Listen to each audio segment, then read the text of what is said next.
శాసనసభ్యులుగా ఎన్నికైన పైలశేఖర్ రెడ్డి గారికి జన్మదిన శుభాకాంక్షలు తెలియజేస్తూ ఈ కార్యక్రమంలో పాల్గొన్న మండల పార్టీ అధ్యక్షుడు, టౌన్ ప్రెసిడెంట్, అదేవిధంగా పన్బడి మమతా నరేందర్ రెడ్డి గారికి, సింగిల్ విండో చైర్మన్ సురకండి వెంకటరెడ్డి గారికి, ఈ కార్యక్రమంలో పాల్గొన్న కార్యకర్తలందరికీ కూడా ప్రత్యేక ధన్యవాదాలు తెలియజేస్తూ, అధికారం ఉన్నా లేకపోయినా ప్రజలకు సేవ చేయాలనే ఉద్దేశంతో ఎన్నో అభివృద్ధి కార్యక్రమాలు చేసిన మన పైలశేఖర్ రెడ్డి గారిని సరే ఈ రోజు కొన్ని అనివార్య కారణాల వల్ల గడిచిన ఎన్నికల్లో ఓడిపోవచ్చు, కానీ ప్రజల గుండెల్లో ఆయన స్థానం ఎప్పటికీ ఎల్లవేళలా అధికారం ఉన్నా లేకపోయినా ఒకే రకంగా ఉంటుంది.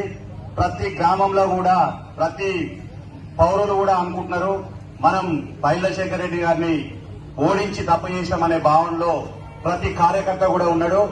నెక్స్ట్ జరగబోయే అసెంబ్లీ ఎలక్షన్ లో మన పైలశేఖర్ రెడ్డి గారిని అత్యధిక మెజారిటీతో గెలిపించుకుందాం. ప్రజలకు సేవ చేయాలనే ఉద్దేశం ఉన్న నాయకుడిని కోల్పోవడం చాలా బాధాకరం.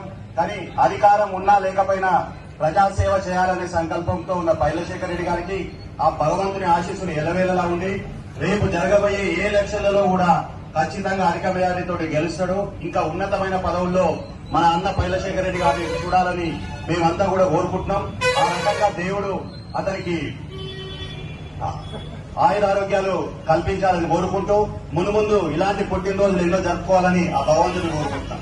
జై తెలంగాణ. పైలశేఖర్ రెడ్డి గారి నాయకత్వం, పైలశేఖర్ రెడ్డి గారి నాయకత్వం. జై తెలంగాణ.